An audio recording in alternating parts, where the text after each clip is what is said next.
Have you ever wondered if the whispers of fate echoed through the ancient halls of power?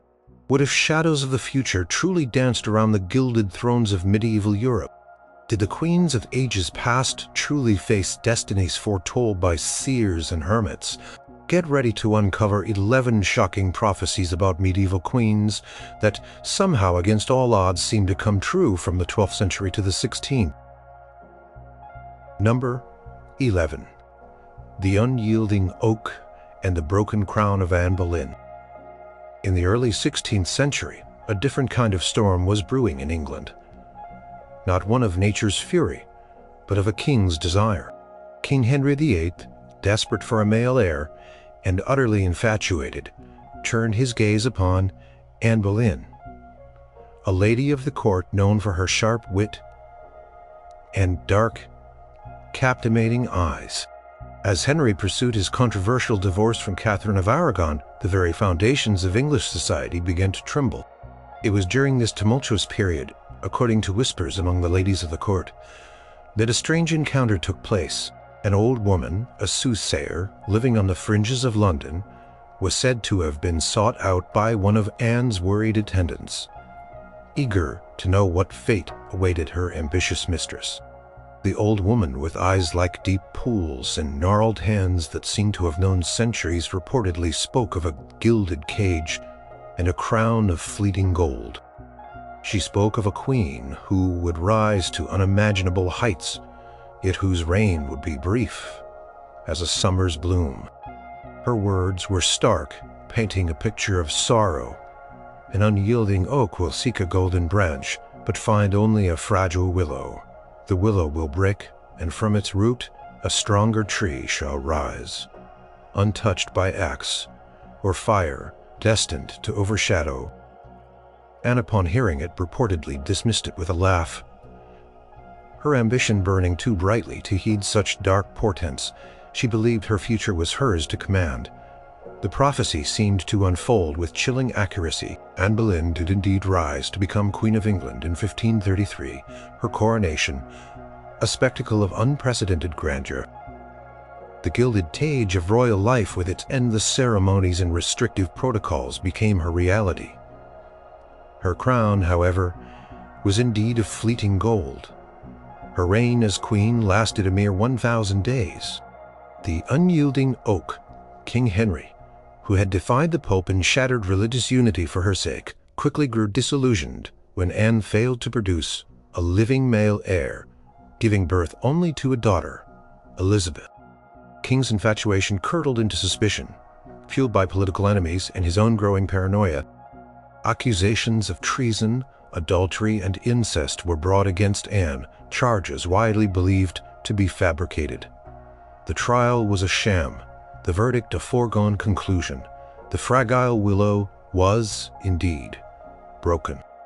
In May 1536, Anne Boleyn was led to the scaffold at the Tower of London. She met her end with remarkable courage, her last words a prayer for the king and a testament to her innocence. Her execution was a shocking event, unheard of for an English queen. The gilded cage had become a tomb, and the crown of fleeting gold had slipped from her grasp, replaced by the grim reality of the executioner's sword. Yet, the prophecy did not end there. From its root, a stronger tree shall rise, untouched by axe or fire, destined to overshadow all.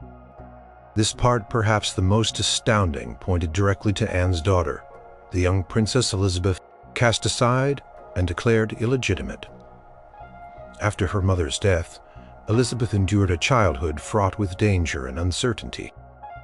She survived plots, imprisonments, and attempts to remove her from the line of succession. Unlike her mother, she navigated the treacherous waters of court politics with unparalleled shrewdness and resilience. When she finally ascended the throne in 1558, she became Queen Elizabeth I, a monarch who would reign for over 4 decades, transforming England into a formidable global power. Her rule, untouched by the kind of sudden violent downfall that plagued her mother, was indeed one that overshadowed all, cementing her place as one of England's greatest rulers fulfilling a chilling prophecy that began with a mother's rise and fall. Number 10. The Serpent's Brood and the Red River of Catherine de' Medici. In the opulent but politically turbulent 16th century France, Catherine de' Medici, an Italian noblewoman, arrived to marry the future King Henry II. She was often seen as an outsider, distrusted and underestimated. With her shrewd intellect and a reputation for dabbling in the esoteric, Catherine became a formidable figure at court. Her story is intertwined with a prophecy said to have been delivered by Cosimo Ruggieri, an astrologer and alleged sorcerer whom Catherine famously consulted throughout her life. The whispers from these consultations often hinted at dark unfolding destinies.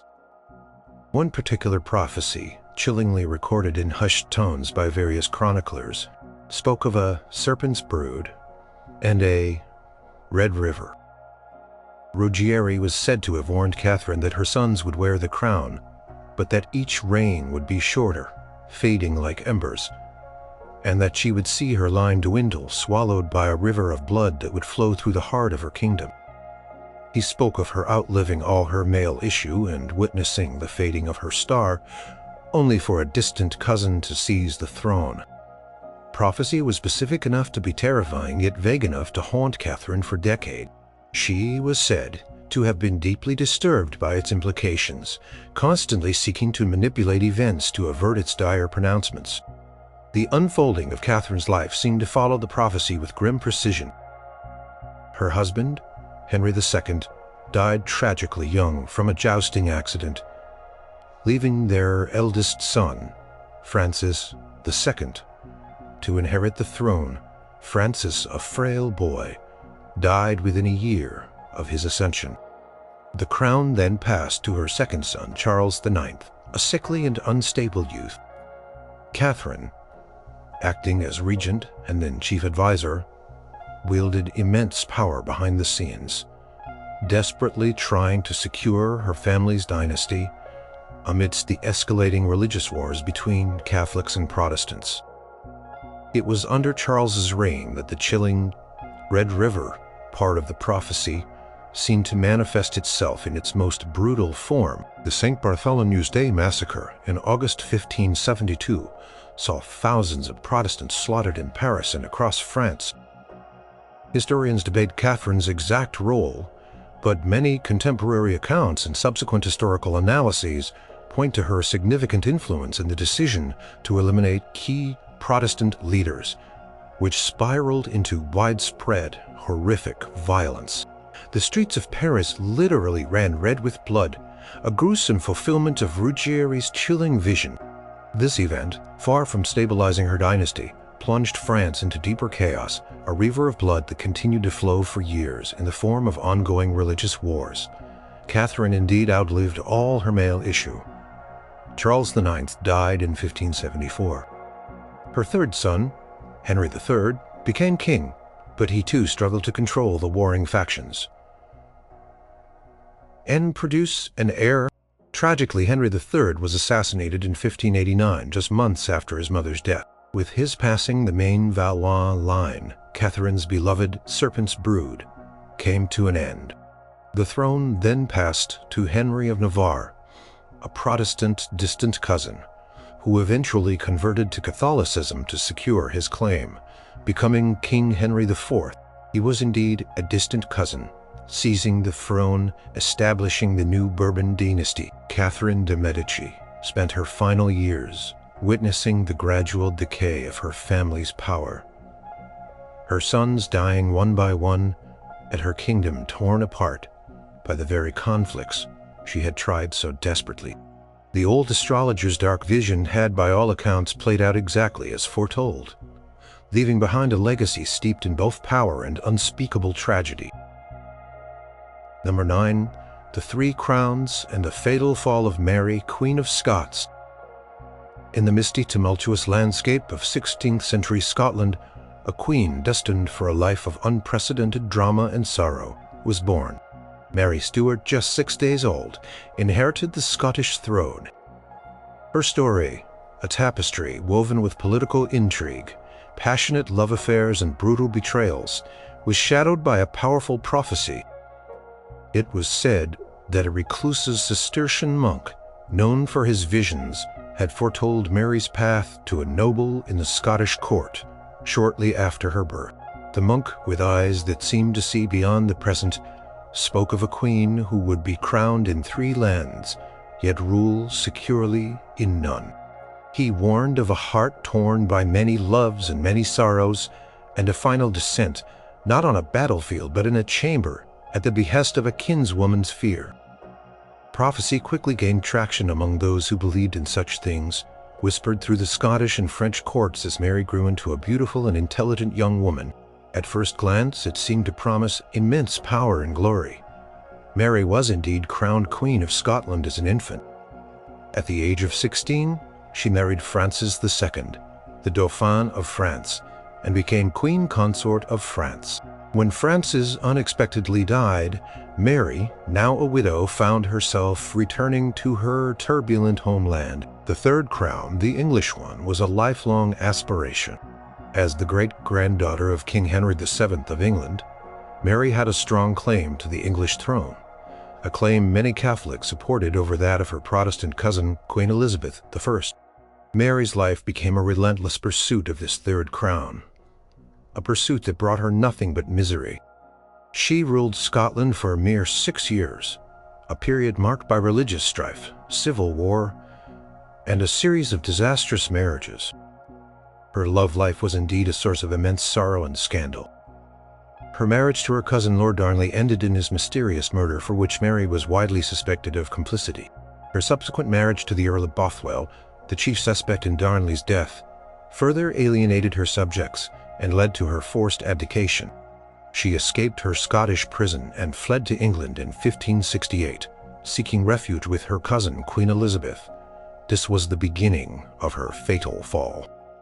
Instead of finding safety, Mary became a political prisoner, held captive by Elizabeth for 19 long years.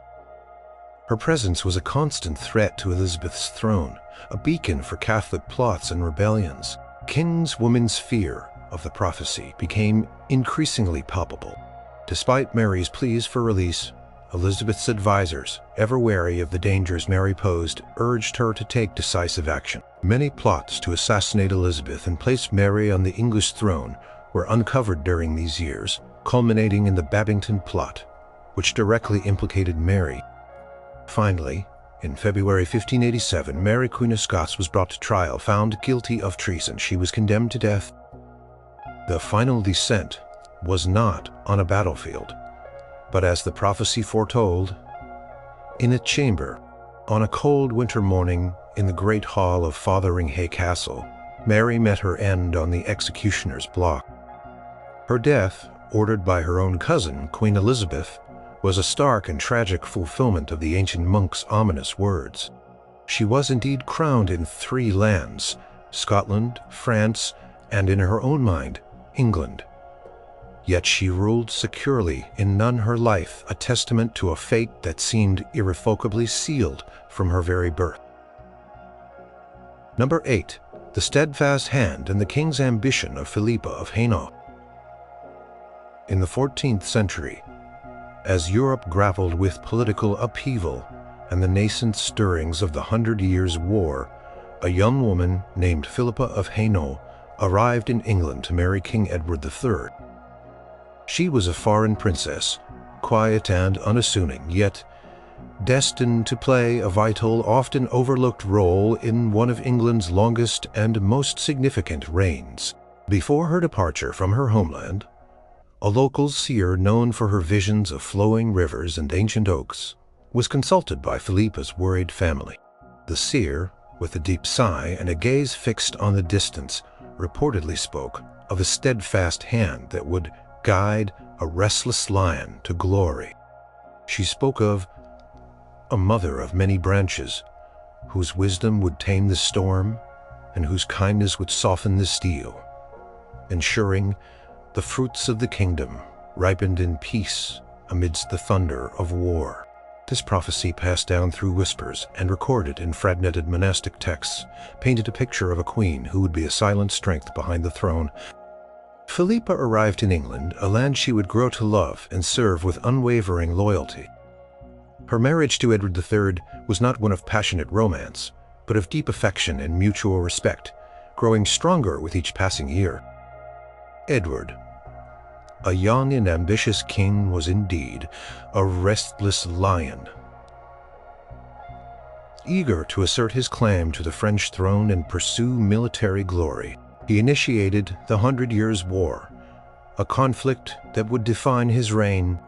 Filipa's steadfast hand became a quiet, enduring presence throughout Edward's long and often tumultuous rule. While Edward was away campaigning in France, she often served as regent, governing the realm with remarkable competence and discretion. She managed the affairs of state, maintained order, and even led English forces to victory. Most notably during the Battle of Neville's Cross in 1346, where she rallied the troops and secured the capture of the Scottish king.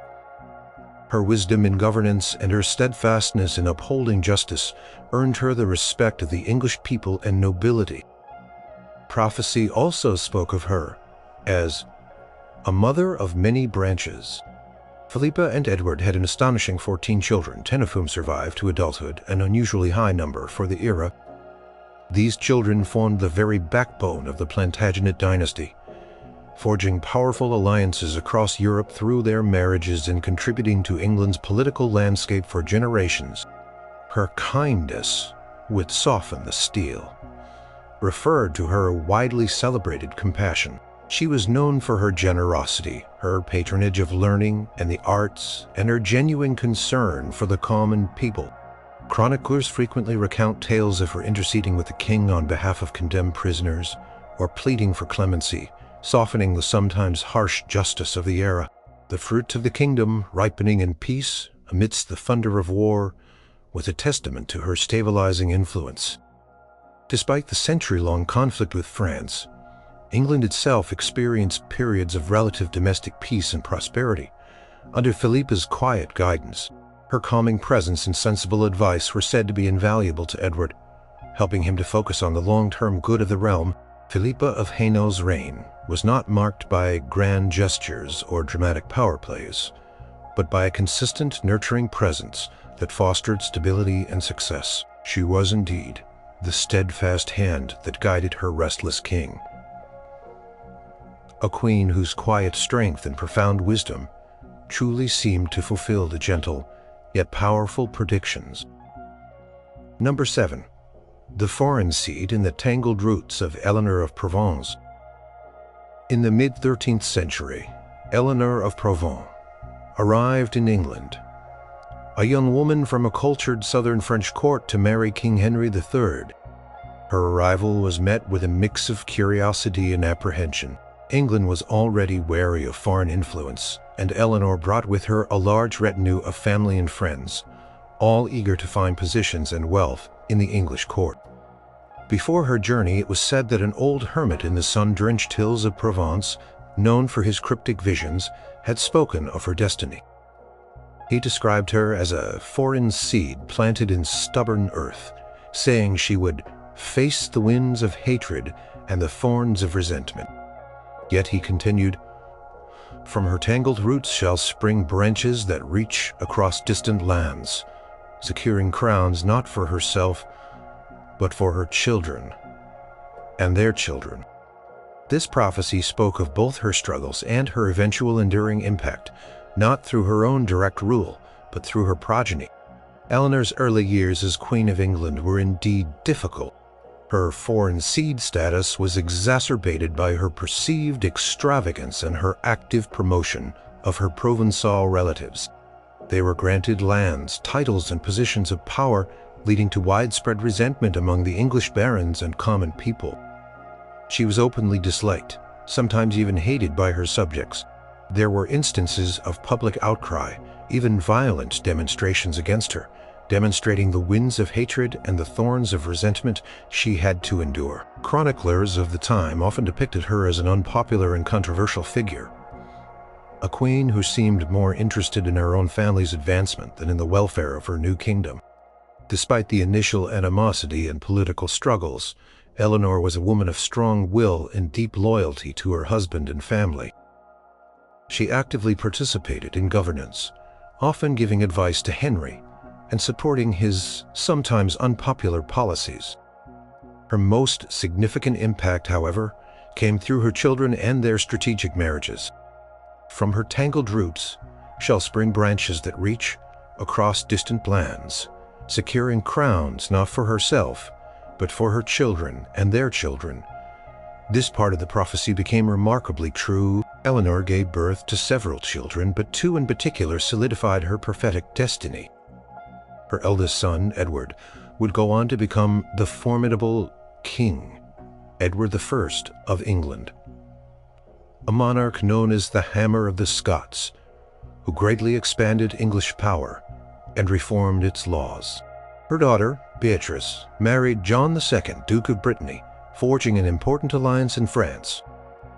More significantly, her daughter Eleanor, named after her, married Simon de Montfort, a powerful English baron who would later lead a rebellion against Henry III, almost overthrowing the crown before being defeated. This intricate web of relationships, sometimes harmonious, sometimes contentious, truly showed the tangled roots extending throughout the nobility of England and France. However, it was through her granddaughter, Eleanor, daughter of Edward I, that the prophecies reach across distant lands truly manifest. This Eleanor married Henry IV, Count of Bar, further strengthening Anglo-French ties. The most significant impact was through her grandson, Edward II, and his marriage to Isabella of France. This marriage, though ultimately disastrous for Edward, created the direct lineage that would see the English Plantagenet claim to the French throne, reign at it, leading to the 100 Years' War. Generations later, her descendants, through both Edward I and other children, would marry into nearly every major royal house in Europe, literally securing crowns and influence across distant lands for centuries to come. The foreign seed, initially rejected, had indeed established a powerful and far-reaching dynasty, just as the old hermit had foretold. Number 6. The Winter Rose and the Warrior Queen of Margaret of Anjou. In the mid-15th century, a tempest brewed across England. The Wars of the Roses, a brutal dynastic struggle between the houses of Lancaster and York, was about to erupt. Into this volatile landscape stepped Margaret of Anjou, a French princess who arrived in England to marry the gentle and pious but increasingly weak King Henry VI. Her strong will and fierce determination set her apart, earning her both admiration and bitter enemies. Whispers circulated at court about a peculiar vision a dying nun in a remote northern abbey had experienced shortly before Margaret's arrival. The nun, frail and close to death, reportedly spoke of a winter rose that would bloom in the heart of England, but whose petals would be stained with blood. She warned of a mother's relentless fight for a broken kingdom and a lost son, prophesying that the queen would stand like a lioness, but ultimately see her pride scattered by a rising white sun. Margaret of Anjou was indeed the winter rose, a Lancastrian queen. The red rose was their emblem, who came to England during a bleak and tumultuous period. Her personal emblem was a daisy, but the symbolism of a rose battling against the harsh realities of winter perfectly encapsulated her struggle. As King Henry VI's mental state deteriorated, Margaret stepped into the role of de facto ruler, fiercely defending her husband's authority and, more importantly, the rights of her only son, Edward, Prince of Wales. The stained with blood part of the prophecy began to manifest with chilling clarity as the Wars of the Roses plunged England into decades of brutal conflict. Margaret became the very embodiment of the Lancastrian cause, leading armies, raising funds, and negotiating alliances across Europe. She was undeniably a warrior queen, riding into battle, rallying her troops, and exhibiting a tenacity that few men of her era could match. Her relentless fight for a broken kingdom saw her leading her forces to several victories, including the Second Battle of St. Albans. She was constantly on the move, escaping capture, raising new armies, and fighting desperately to secure the throne for her son, the lost son of the prophecy. Her love for Prince Edward was legendary, and her every move was driven by a burning desire to ensure his inheritance and protect the Lancastrian dynasty. She stood like a lioness, defending her cub and her territory with extraordinary courage and ferocity. However, the prophecy's grim conclusion also came true. The rising white sun referred to the emblem of the House of York, a white rose, or a sun in splendor, which symbolized their growing power. The fortunes of war swung back and forth, but ultimately the Yorkist forces, particularly under the leadership of Edward IV, gained the upper hand. The ultimate blow came at the Battle of Tewkesbury in 1471. Margaret's Lancastrian forces were utterly crushed. Her beloved son, Prince Edward, was killed during or shortly after the battle, a devastating blow that shattered her spirit and effectively ended the Lancastrian claim to the throne. With her son dead and her cause lost, Margaret's pride was scattered. She was captured by the Yorkists and imprisoned. Though later ransomed and sent back to France, she was a broken woman, having lost her husband, her son, and her kingdom. The fierce warrior queen was no more. The winter rose had withered its petals, truly stained with the blood of countless battles, and the personal tragedy of a mother who had fought with every fiber of her being only to see her greatest hopes extinguished, just as the dying nun had foreseen. Number 5. The unwavering light and the new horizon of Isabella of Castile. In the late 15th century, the Iberian Peninsula was a patchwork of kingdoms still partially under Moorish rule, but unified by a shared Christian ambition. It was into this world that Isabella, the first of Castile, was born, a princess whose life would prove to be one of the most tour in European history. Her journey to the throne was not straightforward. She faced political maneuvering, civil war, and the resistance of those who sought to deny her rightful inheritance. During these early uncertain years, a reclusive Franciscan friar, known for his prophetic visions, was said to have conveyed a message to one of Isabella's loyal supporters. He spoke of an unwavering light that would unite the divided lands and push the boundaries of the known world. He spoke of her faith becoming a sword, carving out a new path, and that her banner would fly over distant unseen shores, ushering in an age of unimaginable discovery. The prophecy was ambitious and grand, matching the scale of Isabella's eventual achievements. She indeed became an unwavering light, a monarch of profound religious conviction and unwavering determination. Her path to the throne was hard-won, but once she secured it, she forged a powerful alliance with Ferdinand II of Aragon. Their marriage was not merely a union of two individuals, but the political marriage that truly began the unification of Spain, effectively uniting the divided lands. They worked tirelessly to consolidate power, reform the legal system, and establish a strong, centralized monarchy. Her faith becoming a sword was evident in her reign. Isabella, alongside Ferdinand, spearheaded the final phase of the Reconquista, the centuries-long effort to reclaim Spain from Moorish rule. In 1492, their forces conquered Granada, the last Moorish stronghold, bringing an end to nearly 8 centuries of Muslim presence on the peninsula. This act was deeply symbolic and seen as a triumph of Christian faith.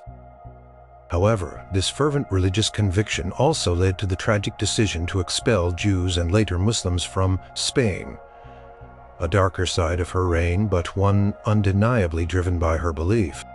But the most astonishing part of the prophecy, the one that truly pushed the boundaries of the known world, was Isabella's decision regarding Christopher Columbus.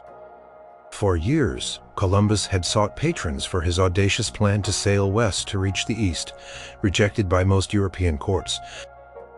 It was Isabella convinced by his vision and perhaps a sense of divine purpose, who finally granted him the ships and resources he needed. 'Twas a monumental gamble, a financial risk that could have ruined her treasury. Yet she committed to it with remarkable courage and foresight. In October 1492, Columbus, sailing under the banner of Castile and Aragon, indeed reached distant, unseen shores, landing in the Americas. This single event, directly facilitated by Isabella's patronage, ushered in the Age of Discovery, fundamentally reshaping global geography, trade, and power dynamics for centuries to come. Her banner would fly over distant, unseen shores became a literal reality as the Spanish flag was planted on new continents, laying the foundation for a vast Spanish empire. Isabella of Castile's reign was one of profound change, a powerful testament to a queen whose unwavering vision, both spiritual and worldly, seemed to fulfill an ancient prophecy, forever altering the course of human history. Number 4. The disputed throne and the peace through blood of Matilda of England. In the early 12th century, England found itself in a precarious position. Following the death of King Henry I, his daughter Matilda, often referred to as Empress Matilda, due to her first marriage to the Holy Roman Emperor, was his chosen successor. However, her claim was immediately challenged by her cousin Stephen of Blois, leading to a devastating civil war known as the Anarchy. Before this brutal conflict erupted, a Cistercian abbot, known for his quiet wisdom and occasional prophetic utterances, was said to have warned Henry I about the future of his realm. He spoke of a kingdom torn by a woman's rightful claim and a usurper's grasp, predicting a long winter of strife where blood would nourish the soil. Yet, he concluded, the peace will not come through her own triumph, but through the fruit of her blood, who will finally gather the scattered harvest. Matilda's life was indeed one of constant struggle and a disputed throne. She was a woman of immense courage and intelligence, but also of a proud and unyielding nature which sometimes alienated potential allies. After Henry I's death, Stephen swiftly seized the crown, breaking his oath to support Matilda. The civil war that followed plunged England into nearly 2 decades of chaos and devastation. Castles were built and destroyed, lands were ravaged, and countless lives were lost. This was the long winter of strife, where blood would nourish the soil, a period chronicled by contemporary historians as one of the darkest in English history. Matilda fought relentlessly, often leading her own forces and demonstrating military acumen, but she never managed to secure complete control of the kingdom or be formally crowned queen. Her efforts to reclaim her inheritance were persistent, marked by periods of apparent victory, followed by bitter reversals. She was captured, besieged, and forced into daring escapes. Despite her unwavering determination and a strong legal claim, the barons and the English populace largely favored a male ruler, and her own temperament did not always endear her to the people. The prophecy, however, did not foresee her personal triumph, but emphasized a deeper, more enduring outcome. Peace will not come through her own triumph, but through the fruit of her blood. Who will finally gather the scattered harvest? This was the most striking part of the prediction. Matilda had a son with her second husband, Geoffrey Plantagenet, Count of Anjou. His name was Henry. As the years of civil war wore on, both sides grew weary of the endless conflict. It became clear that neither Matilda nor Stephen could achieve a decisive victory. It was Matilda's son, Henry, who began to assert his claim with growing strength and military prowess. Eventually, in 1153, the Treaty of Winchester was signed, a peace agreement that effectively ended the anarchy. It stipulated that Stephen would remain king for the remainder of his life, but upon his death, Matilda's son Henry would succeed him. This was not a victory for Matilda in the traditional sense, as she never sat on the English throne as crowned queen, yet it was the ultimate vindication of her struggle. When Stephen died in 1154, Henry Plantagenet ascended the throne as King Henry II, initiating the powerful and long-lasting Plantagenet dynasty. He indeed gathered the scattered harvest, bringing peace and stability back to England after years of turmoil. The rightful line, through Matilda's blood, had finally prevailed, fulfilling the abbot's complex prophecy in a way that acknowledged her struggle but foretold a future beyond her own direct reign. Number 3. The Eagle's Shadow and the Golden Serpent of Eleanor of Aquitane. In the 12th century, Eleanor of Aquitane was a force of nature, a woman of unparalleled power, intelligence, and beauty. Duchess of Aquitaine, in her own right, she was one of the wealthiest and most influential women in Europe. Her life unfolded across 2 marriages, first to the King of France, Louis VII, and then famously to Henry Plantagenet, who would become King Henry II of England. Before her first marriage, a mysterious visionary, known only as the Hermit of Fontevraud, a recluse living near the famous abbey, was said to have delivered a chilling prophecy about her future. He spoke of an eagle's shadow and a golden serpent, predicting that she would wear 2 crowns yet find peace in neither. He spoke of her children rising against her, their wings clipped by the Father's hand, and that she would witness the rise and fall of kings, enduring beyond them all a matriarch whose spirit would shape centuries. Eleanor's life was a grand tapestry of royal power, political maneuvering, and personal drama seemingly woven precisely to fit this prophecy. She did, indeed, wear 2 crowns as Duchess of Aquitaine. She was a sovereign ruler. Upon her marriage to Louis VII, she became Queen of France, a crown she held for 15 tumultuous years. After their annulment, she married Henry Plantagenet, and when he became King Henry II, she became Queen of England.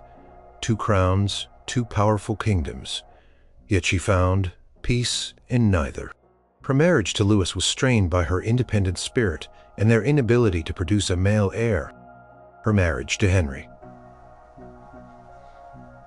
initially passionate, soured into bitter conflict as Henry's infidelities and increasingly despotic rule chafed against Eleanor's strong will. Prophecies mention of children rising against her, their wings clipped by the Father's hand, became a dark reality. Eleanor and Henry had numerous children, including the future kings Richard the Lionheart and John.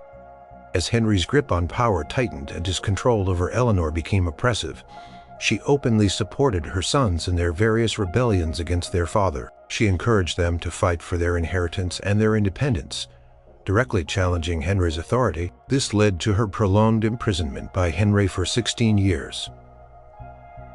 A testament to the father's hand, clipping her children's wings and, by extension, hers. The eagle's shadow could be seen as Henry, a dominant and powerful king, casting a long, restrictive shadow over her life and that of her children. The golden serpent is a more complex symbol, perhaps referring to the allure of power and wealth, or even the subtle, often cunning way Eleanor herself navigated the political landscape. She was a master of intrigue and a shrewd diplomat, traits that ensured her survival and ultimate resurgence. But the most astonishing part of the prophecy was her extraordinary longevity and influence. She would witness the rise and fall of kings, enduring beyond them all. A matriarch whose spirit would shape centuries. After Henry II's death, Eleanor, now in her late 60s, was released from imprisonment and resumed her role as a powerful political player. She served as regent for her beloved son, Richard the Lionheart, during his absence on crusades, skillfully managing England and suppressing rebellions. When Richard died, she helped secure the throne for her youngest son John, despite his unpopularity. She lived to be 82, an exceptional age for the era, outliving her first husband, her second husband, and 8 of her 10 children. She oversaw the reigns of 3 English kings, Henry II, Richard I John, and 3 French kings, Louis VII, Philip II, Louis VIII, truly witnessing the rise and fall of multiple monarchs. Her enduring legacy, her patronage of courtly love and the arts, and her powerful bloodline that continued to shape European royalty for centuries afterward, fulfilled the prophecy of a matriarch whose spirit would echo through the ages. Number 2. The Maiden Queen and the Armada's doom of Elizabeth I. In the mid-16th century, as the religious and political landscape of England remained volatile, a young princess named Elizabeth, daughter of the executed Anne Boleyn, found herself in a precarious position, denounced as illegitimate, and frequently endanger her survival through the reigns of her half-siblings Edward VI and Mary I, was a testament to her sharp intellect and caution. Before her unlikely ascension, a respected scholar and astrologer, John Dee, often consulted by the powerful, was said to have delivered a complex prophecy about the young princess. He spoke of a maiden queen who would never wed, yet be mother to an empire. He foretold a time when a great iron fleet would darken the seas, but be scattered by the breath of heaven and the spirit of a lioness, ensuring her reign would be long and bright, an age of golden glory. This prophecy, with its specific and dramatic imagery, seemed to unfold with remarkable precision for Elizabeth I. She did indeed become the Maiden Queen, famously choosing never to marry. This decision, radical for a female monarch, was a deliberate political strategy. By remaining unwed, she avoided entangling England in potentially disastrous foreign alliances through marriage, and maintained her personal authority without the interference of a king consort. She shrewdly leveraged her single status as a symbol of her dedication to her country, famously declaring herself married to England. Despite her lack of biological children, she truly became mother to an empire. Her reign saw the consolidation of England's Protestant identity, the establishment of the Church of England, and a flourishing of arts, literature, and exploration, often referred to as the Elizabethan Age. England began to assert itself as a major naval power, laying the groundwork for its future global dominance. She nurtured talent and created a strong national identity, fostering a sense of shared purpose among her subjects that bound the nation together. The most dramatic and specific part of the prophecy concerned the Great Iron Fleet.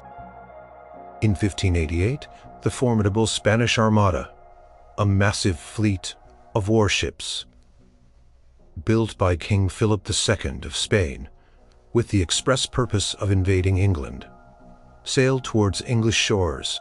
It was the largest naval invasion attempt in history at that point, truly an iron fleet designed to overwhelm England's defenses and restore Catholicism. The threat was existential, and England braced for war. But the prophecy stated this fleet would be scattered by the breath of heaven and the spirit of a lioness. The English fleet, though smaller and nimbler, engaged the Armada in the English Channel. Crucially, a severe storm, often described as a Protestant wind, then struck the Armada as it attempted to regroup, scattering its ships and forcing them to flee around the treacherous coast of Scotland and Ireland. Many Spanish ships were wrecked, and thousands of men perished, not primarily from English cannon fire, but from the relentless force of nature. This was seen by many at the time as divine intervention. The breath of heaven and the spirit of a lioness. Elizabeth herself rose to the occasion with extraordinary courage and leadership. Her iconic speech at Tilbury, where she declared, "I know I have the body but of a weak and feeble woman, but I have the heart and stomach of a king, and of a king of England too," rallied her nation and became a symbol of her unwavering resolve. Her fierce determination and defiant spirit epitomized the lioness battling against overwhelming odds. The defeat of the Armada cemented Elizabeth's authority, ensured England's independence, and heralded a new era of national confidence. Her reign was indeed long and bright, lasting 44 years, and truly became an age of golden glory, fulfilling the ancient astrologer's incredible vision. Number 1. The Lioness of Castile and the Serpent's Veil of Joanna the Mad. In the late 15th century, and early 16th century, the Spanish royal court was a hotbed of power and prophecy. As the children of the mighty Ferdinand and Isabella, their daughter Joanna, known as Joanna of Castile, was destined for a life of unprecedented political importance. However, her life would also be marked by profound personal tragedy and mental instability. Before her marriage to Philip the Handsome, Duke of Burgundy, a reclusive Carmelite nun known for her visions was said to have delivered a chilling prophecy to one of Joanna's childhood attendants. She spoke of a lioness of Castile whose heart would be veiled by a serpent sorrow, and who would wear a crown of shadows, yet birth a line of kings and emperors that would span the globe. The nun also warned that the light of her reason would flicker and fade, but her royal blood would forever ignite the world. Joanna of Castile was, indeed, a lioness of Castile, born into the powerful and ambitious royal house that had unified Spain. She was an intelligent and well-educated princess, fluent in several languages, and heir to one of the largest and wealthiest kingdoms in Europe. However, her life soon became overshadowed by profound personal anguish. Her intense love for her husband Philip became an obsession fueled by his constant infidelities. This emotional turmoil, coupled with the successive deaths of her mother, father, and all of her siblings, pushed her fragile mental state to the brink. The serpent's sorrow seemed to coil around her heart, poisoning her mind with grief and paranoia. The prophecy of wearing a crown of shadows was tragically accurate. Upon the death of her mother, Isabella, and then her brother and older sister Joanna became Queen of Castile. Later, upon her father Ferdinand's death, she also inherited Aragon, effectively becoming the sovereign of a unified Spain. However, her increasing mental instability meant she was largely unable to rule. Her father, then later her son, effectively governed in her name, with Joanna often confined to her chambers or famously to the castle of Tordesillas for decades. She held the crown, but it was a crown devoid of real power, perpetually overshadowed by her own profound grief and declining mental health. Her reign was a long, dark shadow over the Spanish throne, a testament to her living embodiment of the crown of shadows. Yet the prophecy also spoke of a powerful legacy, yet birth a line of kings and emperors that would span the globe. Despite her personal tragedies and her diminished capacity to rule, Joanna bore 6 children with Philip the Handsome. Her eldest son, Charles, inherited not only her vast Spanish dominions, but also the Burgundian lands of his father and the Habsburg territories of his paternal grandparents. Charles I of Spain became emperor. Charles V of the Holy Roman Empire, creating an empire upon which it was famously said, the sun never set. His territories stretched across Europe, from Spain to Austria, and included vast lands in the Americas. Acquired through the burgeoning Spanish conquest and colonization, Joanna's other children also formed powerful alliances and dynasties. Her daughter Eleanor married the King of Portugal, and then the King of France. Her daughter Isabella married the King of Denmark. Her daughter Mary became Queen of Hungary and later Governor of the Netherlands.